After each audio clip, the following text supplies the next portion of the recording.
Well folks, it's just before Christmas 2015. I don't know when you're going to see this interview, but I'm in Donegal in County Donegal with the man of the moment, Daniel O'Donnell. Daniel, thanks for having me at this wonderful centre of yours here. Lovely to see you again. Thanks for coming. It's very good of you. Well, Daniel, now, you've been very busy. As I said, this will be going out in the new year.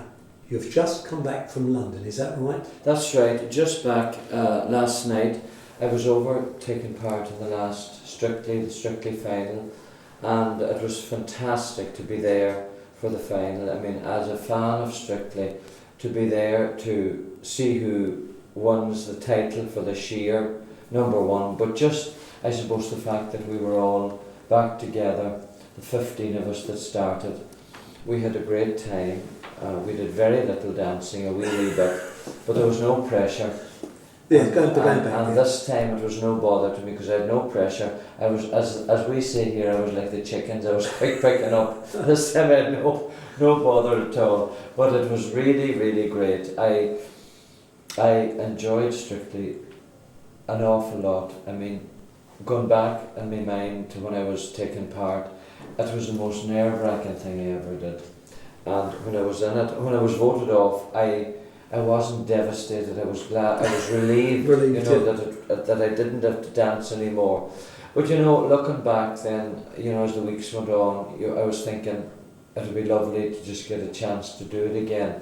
Now on the final night, I was relieved again that I wasn't dancing, but it was a huge experience as far as just things that I've done throughout my life, not just my career. Would be one of the highlights. Absolutely. And do you know what was the best thing about it? Was meeting all the people that were involved, both the professional dancers and the ones like myself that were trying to dance, and some of them were good dancers too.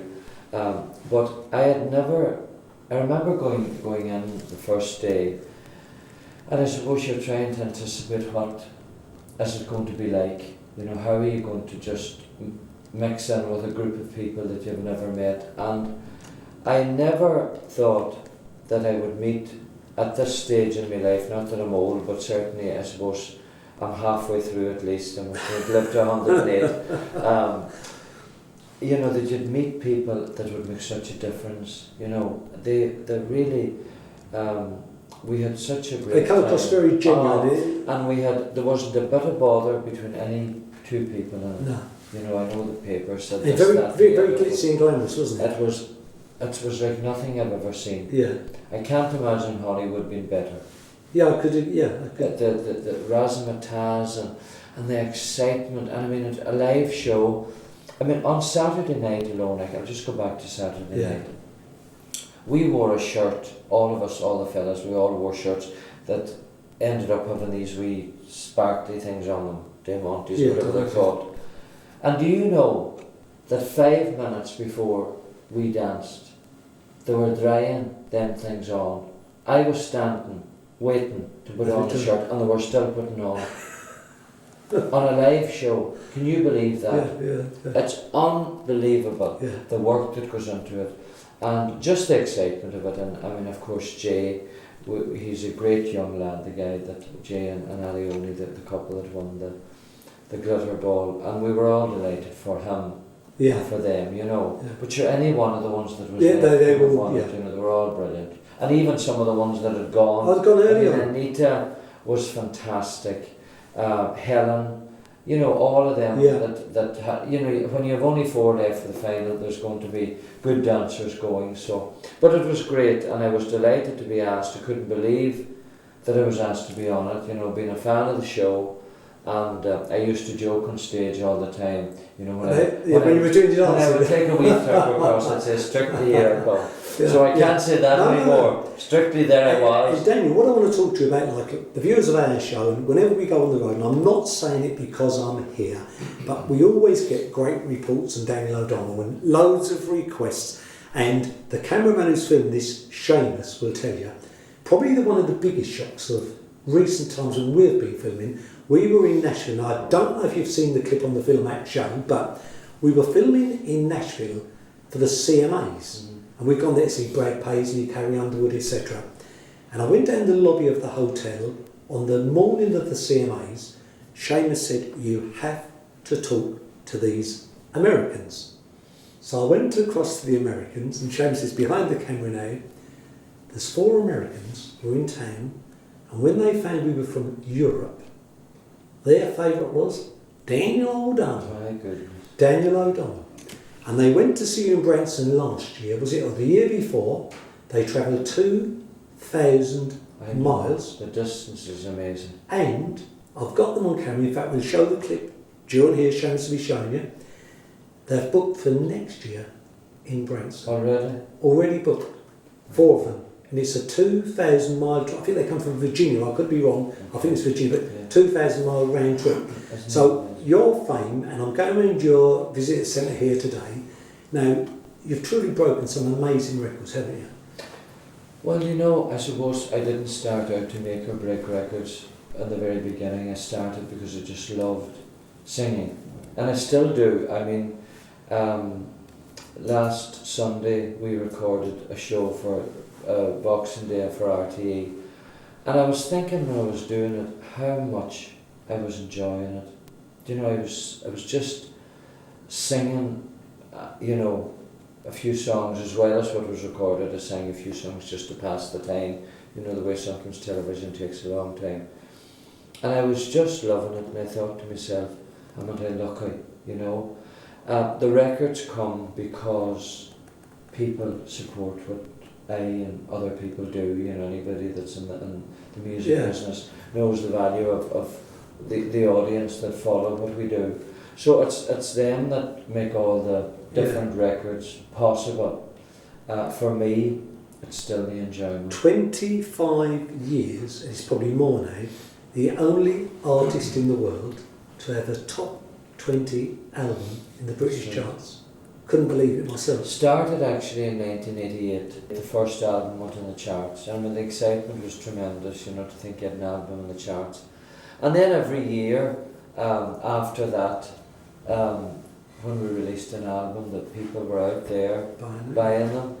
And I've recorded every year. Some years we had 2 albums in the charts, because a few years I released 2 albums at different times, depending on what we were doing. So it has been a great, I suppose, thing to follow, all the years. So I suppose this year leaves at 28 years, and I was of course taking a break this year from touring more than anything, and I thought one time I wouldn't record, and then I thought, sure, it's not that I wanted to make 28 years, I wanted to make 30. So who knows? But I said to my manager when I was taking the break, I said, you know, if something comes in that's very different, this is kind of how Strictly came about, and I don't have to travel, I would do something that's you know, a change. And then the request for Strictly came in, and that's how I had the time to do it, and did it. We did the B&B tour here in Ireland too. Again, I suppose you wouldn't have had time to record all these things. Now, the B&B tour in Ireland, people in the UK wouldn't be familiar, but it's turned out to be an absolute kind of blockbuster. Huge success. I did actually hear that RTE didn't take, UTV took it, I believe, wasn't it? Yeah. And I have seen or heard something, they want another series. Yeah, they're going to do another 8 shows next summer, or record 8 shows. Now, I suppose the aim would be to get it on ITV. Yeah. And so therefore to be aired in the UK, and there is already it's in the process of going on in America as well on PBS, so that'll go out to America and Canada, and that is great, because I think it shows Ireland, as well as I suppose Magellan, myself and the people we met, it certainly shows Ireland off too. Yeah. And that opportunity of staying in people's houses, it's not maybe a very common thing in the rest of the world, as much anyway. There's probably B&Bs everywhere, but it's probably not as common for people to stay in B&Bs as it is here. So we had a great time doing it, and we met great characters, and I mean, I suppose it was a reality show. I didn't realise it was a reality show. In fact, when it was announced, somebody said to me, "You're going to do a reality show." And at that time I knew I was doing Strictly. Yeah. And I thought, who the hell heard about Strictly now? I said, "What show is that?" because it was a secret. It was a secret, that's right, yeah. They said, you're going round Ireland. I said, sure, that's a travel show. Yeah. But anyway, it turned out, of course it is, when you have cameras with you all the time, you know, bar your sleeping time. But it was great fun, really great fun. Again, something that, I suppose, when we were doing it, I was wondering would it transfer onto the television, because we had great fun doing it, but you never know how it works. So the feedback's been phenomenal. But obviously it was well filmed and well edited, you know, that it showed the fun we had. Yeah. And I think the thing about it was that whereas the people, the production company doing the show, picked where we would stay, and between them and the people we stayed with, they decided what we would do when we would be in the area. Bar that, we weren't directed at all. So they just allowed us to be whatever way we were. We was, yeah. You know, they filmed it, and there was no, you know, do this, do that, do the other, or, you know, it was just done. But then now you've had, as you say, a break. Well, it wasn't a break, it was diversifying. Was it doing different? Well, it was a break, because I mean, I was off from, we did Gertrude Burns' cruise in February. I really finished in December, we did the cruise, and then I was off all year up until a few days recording it, 4 days for Opry in Newark on TG Cahir here in Ireland too. It went out on BBC Alba as well, and BBC Two Northern Ireland. And then we did the B&B show. That was 2 weeks in August. So all that was condensed into about 3 weeks, the recording of the B&B. So it wasn't, the Strictly thing was the only show that was in real time. That's right, yeah. That you were there for the whole period. But anyway, I suppose it was a break. And do you know, the next question to ask you there is, you enjoy obviously the recording, you enjoy like the reality shows, etc. Now you're back on the road now in 2016, and I believe you're going to have a little break at the start of the year. Yeah, we're going to have a real holiday now for a while, and then we start again touring in 2016 in August. We have shows in Killarney and the ANEC, and I mean, I suppose sometimes I marvel, I suppose, at how loyal people are. They are, yeah. You know, because the shows in Killarney sold out pretty much immediately for August. But what some of the people don't realise when you say they sell out, I was talking to your current manager Kieran, who's taken over, and when we were arranging this interview and I was going to come to Donegal, Kieran told me your agenda for the last kind of week, and it was like in London, in Dublin, etc. But amongst it all, I believe you were driving down to Killarney to meet the fans who were buying tickets. Is that right? That's right. Well, I never had the opportunity to do that. Any other time tickets were going on sale, we were either away or doing shows somewhere else. And because it was the only venue, if there was a tour, I can't see myself picking one venue to go to and leaving the others. So because it was only Killarney next year in Ireland, we were able to go down, and it was great to be there. I bet they were shocked, the fans. Well, they knew I was going to come, because it was already, you know, publicised that I was going to travel to be there. But it was a terrible morning. They were calling it Storm Desmond. I don't know if they call it that in the UK did, or not. Was it they Desmond? did, Desmond, yeah. And but anyway, Desmond arrived, and I arrived with him. And it was great, and all the other people to buy tickets arrived too. So it was. I looked out in the morning, I thought there'd not be a sinner here, but they were there, and there were hundreds, and it was amazing, I suppose.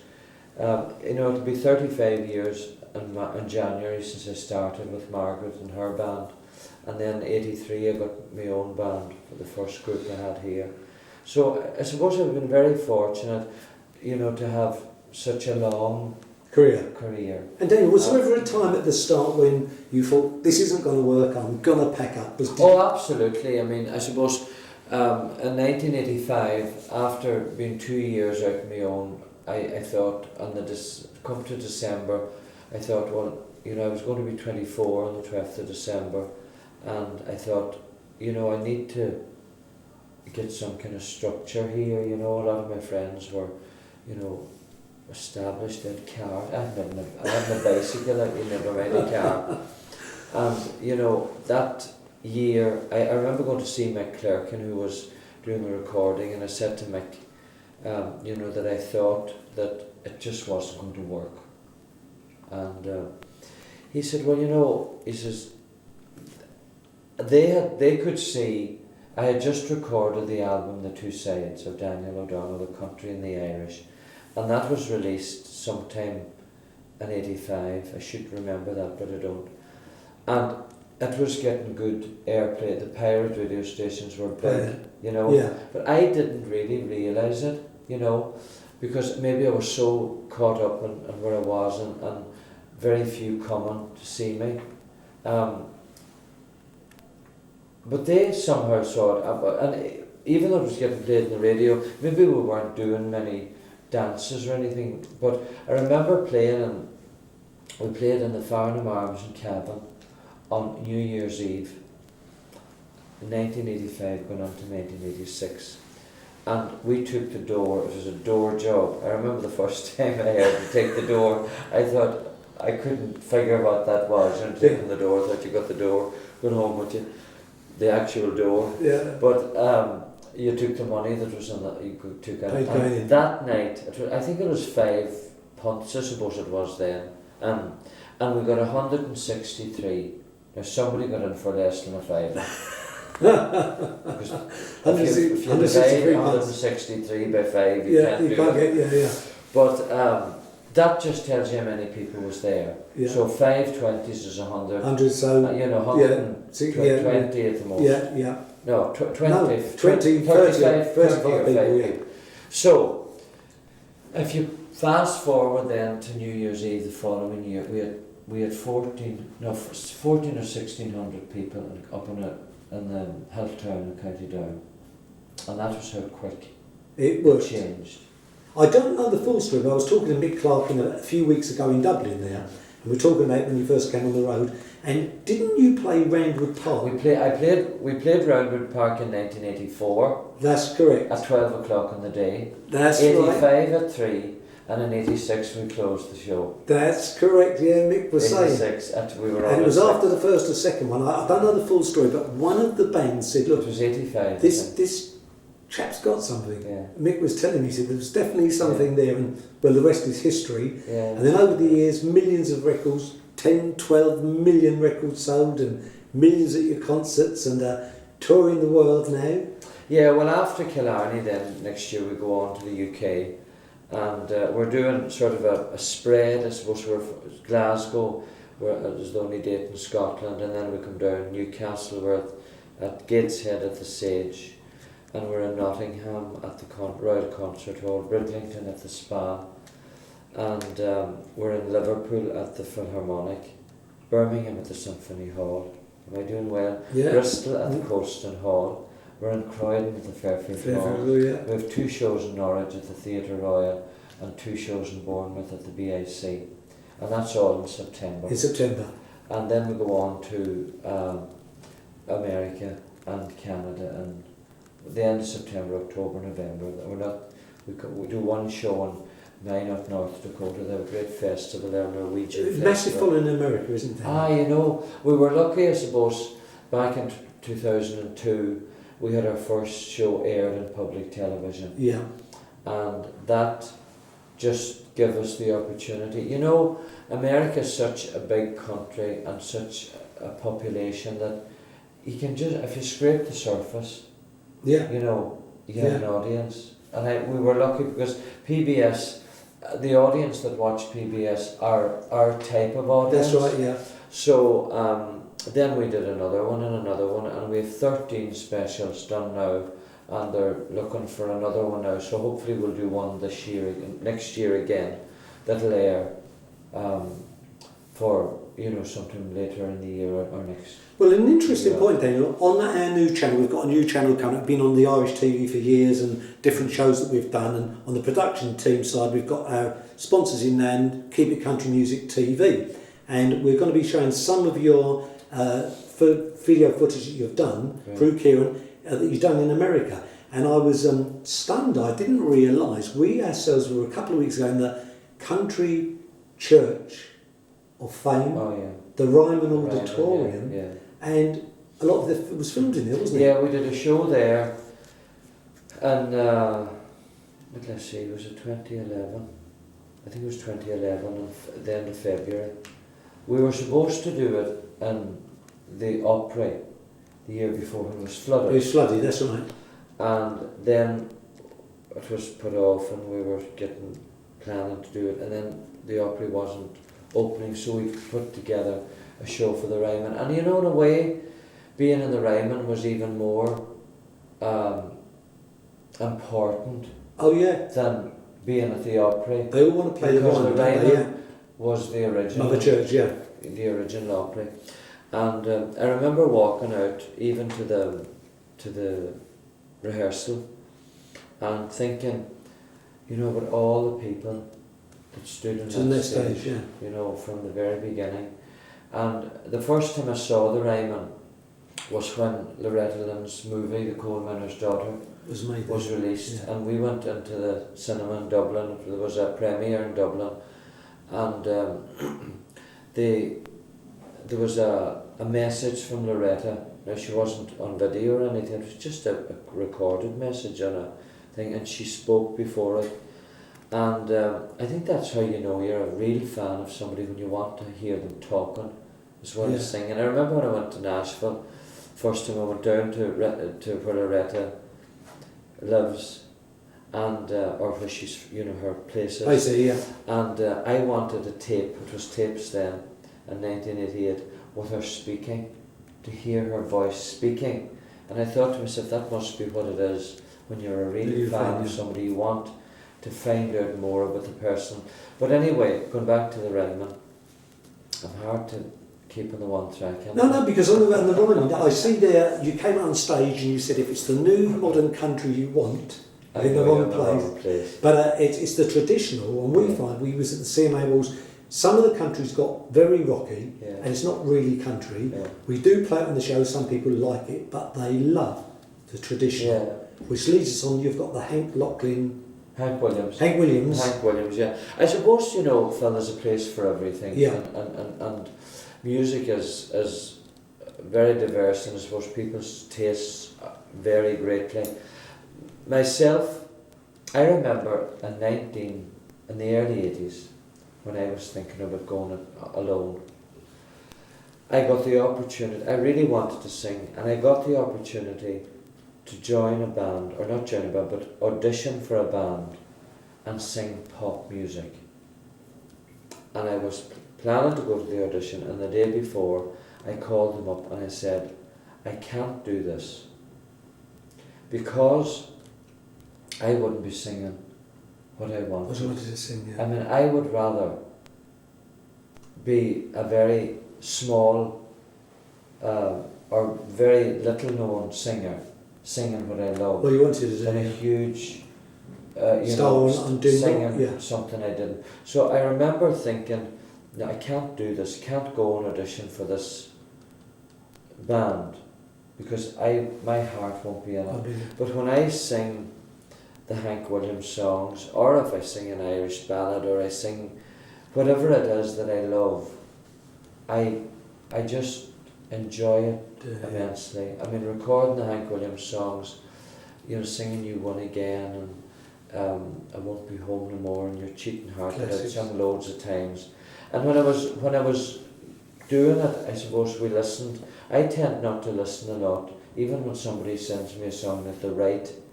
I try only to listen to it enough to learn it. Yeah. Because in case, I can never sing like anybody else anyway, but just in case that, you would be trying to imitate anybody. But when I was doing that, we listened to Patsy Cline singing Half As Much and Your Cheating Heart, and we kind of went between, because I think when you do, especially a tribute album like this is, I suppose, the Hank Williams song, it is a tribute album, I think it's very important to do it like the original, but we did those two songs. It was a mix between Hank Williams and Patsy Cline, because I think Patsy she sang Your Cheating Heart, and she sang Half As Much. She was famous for them as well, but we really just did them the way, more or less, that Hank Williams recorded them. If somebody said to you, Daniel, pick one of the kind of older artists, so you've done Hank Williams, who would be your main, so have a main influence on you? If someone said, pick one, particularly the American older stars, who would be your favourite? Well, I suppose from the side of the male side, it's Charlie Pride is my favourite. Charlie Pride. Yeah, Charlie Pride. Obviously Jim Reeves, not that I sound like Jim Reeves, but anytime I sing a Jim Reeves song, I feel very comfortable singing it. Yeah. I think I'm a kind of a lazy singer, you know. That's no disrespect to Jim Reeves. No, I mean, yeah. But I kind of don't stay. I'm very, I'm not on the beat a lot of the time. It infuriates sometimes in the studio, but I like to be kind of free. And maybe Jim Reeves was a wee bit like Jim Reeves, I don't know if he was the only one but brought tears to my eyes. We was in Nashville there, and Studio B. Yeah. You go into the room there, and they play the original recordings, and I didn't realise. My dad used to love Jim Reeves, and I didn't realise how good he was. Oh, he was terrific singer. You don't. It's only name. Fantastic singer. So I recording the albums. I did the Jim Reeves album a few years ago too. I just loved doing that.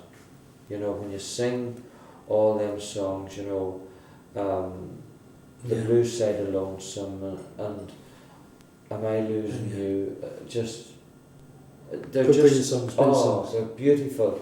But I would like to think that somewhere in the future I'll look at covering Charlie Pride's stuff as That's well. It, yeah. Be All I Have to Offer You Is Me, and Brilliant. all them songs. Grew up with them songs, yeah. Snakes Crawl at Night. Does nothing hurt your finger? Yeah. Anyone going to San Antonio and they're brilliant altogether. Now, ambitions. What is the left that you would like to do? Is there any ambition you've got now? I want to do that. Well, I suppose when I talk about albums, of course, Charlie Pride covering his music. I would like maybe to do a wee bit more television. I would like to get the opportunity to do that. I would love to be able to do, I would like to do a PBS show at some point that as many of the singers as we could fit from Ireland to be on it. Get them on there, yeah. Because I think that, not that there are other countries that are good singers, and I don't know that there's any country has the volume or the amount of talent. Definitely, I would agree on that, have. And I think that people, especially in America and Canada, would love a lot of them, but they just don't know they exist. No, they don't. I mean, I would never have, if it weren't for PBS, I wouldn't have, got the opportunity. So that's something I would like to do. I would love to do something, a musical sort of theatre kind of thing, maybe now I'm not going to be on the box too much, but I always think you should dream big. I always say, what's the point of sleeping if you don't dream? So I would like to get the chance of doing that. And Daniel, what about Las Vegas? Have you ever done Las Vegas? We did one show in Las Vegas once. Did you? We did, and it was great. Branson is a bit like Las Vegas without the drink, or the casinos. Yeah. And Branson was great. I suppose we're kind of established there for the period we go. But I suppose I would never say no to Las Vegas. I wouldn't say no, but we're very happy going to Branson. People would say to me, "Where's the best place you've ever sung?" It really doesn't matter where you sing, as long as somebody will listen. Well, I see you, Daniel, not too long ago in Essex at the Brentwood Centre. 3,000 packed out, turned up that night there. Standing ovation you got, Daniel.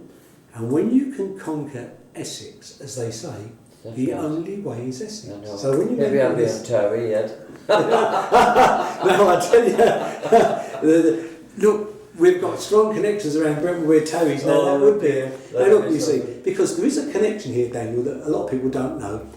Phil Mack, I'm actually McLaughlin, and my relations are all from Inishowen, County Donegal. That's what saved you. That's what saved me.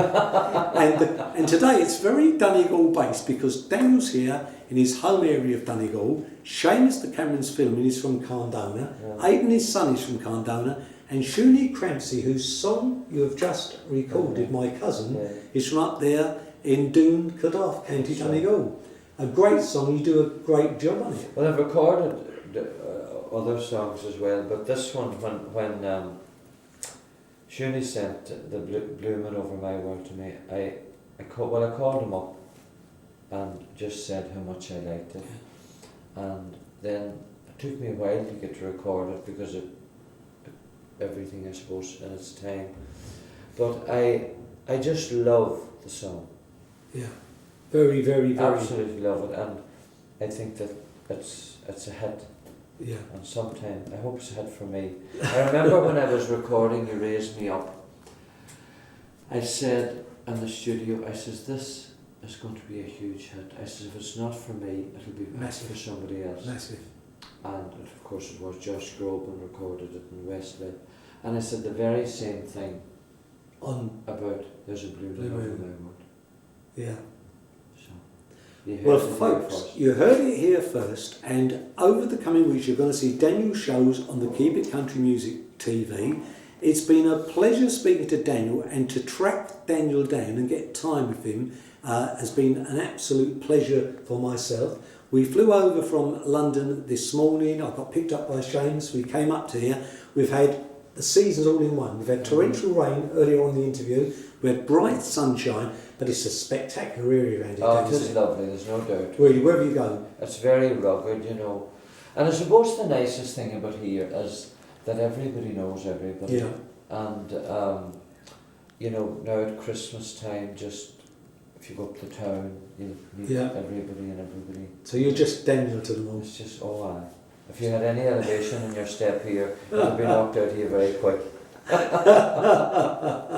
So Daniel, look, it's been absolutely enjoyable. And Magella, how's Magella? She's great, absolutely. She's keeping great now. Yeah, great form, and we are looking forward to our wee grandchild is coming for Christmas. Fabulous. Olivia, and it's just great. So anyway, thank you. I think you're trying to finish up, and I'm no, listen, we could talk all day, and but the great news is it's our channel, so it can be as long or as short as we want. Thank you very much. Now the interesting thing, Dan, is when the folk are watching this, you'll be on the high seas. I will. I would imagine. We're going off on a cruise for a long cruise. When Magella was going through her treatment for cancer, we had started doing this cruise that would eventually take you kind of around the world.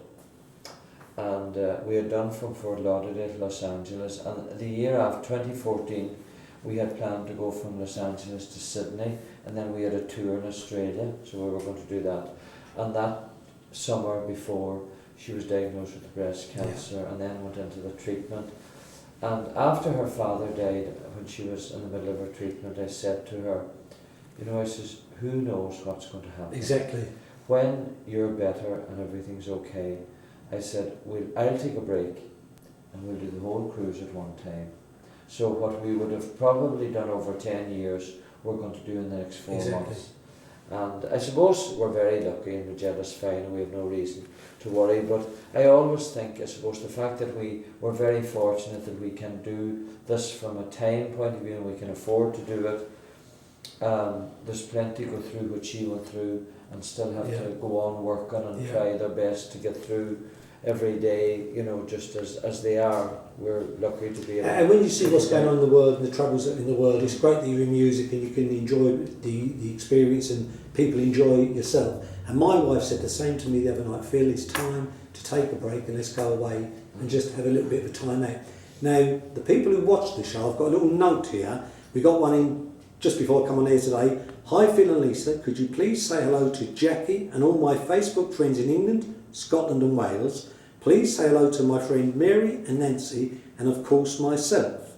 We are big Daniel O'Donnell fans. Love your show and never miss your programme.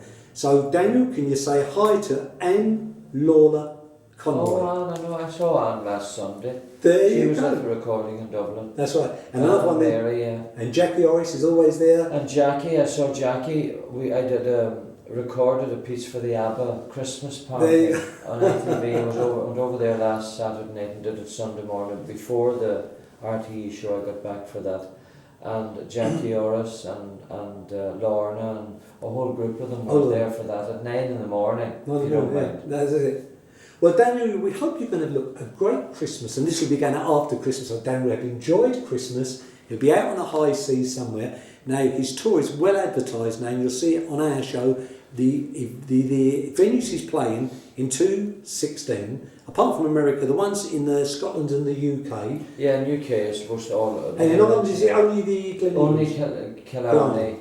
And although I always think when you get up near the show, there's always tickets floating about people that get sick or whatever. Yeah, things happen, If you check near the time, maybe you'll be lucky. And also, all your friends in England, and Bob Brolly, great support of yourselves, you know, Bob Brolly over there on the BBC. I've got to say, a lot of people don't realise just how much you and Magella do for charity. Ah, well, we're very lucky. You know, I mean, getting the opportunity. Yeah. Magella's going to be with Bob in She the is, summer. For July, I believe, sometime in July. It's the Saturday, but is it the 3rd of July, 2nd or 3rd of July? I'm not sure the date. We have to check the dates on that. That's the Symphony Hall, and then we'll be at the Symphony Hall on our tour in September. Right. But all the tickets are already on sale for that tour well, so if you just look good up news. The venues, you can see. And all the people in Tenerife, when I go to Tenerife, they always say, Daniel O'Donnell walked in yesterday to Fergal's, the hole in the wall park. The hole in the wall. We got the hole in the wall in Irish Fiddler, and we had a great night. Great times there. Seamus and the Irish Fiddler, so we enjoyed immensely. So there you go. Well, Daniel, it's been a pleasure now there today. Thank you very great much. interview there. Thanks for inviting us up to Donegal here now. We're going to go away and have a snack to eat today. Keep tuning into Keep It Country TV, and you'll see a lot of Daniel O'Donnell, not just the interview, but also his shows and a lot of his great videos. Daniel O'Donnell. Thank you very much, Phil.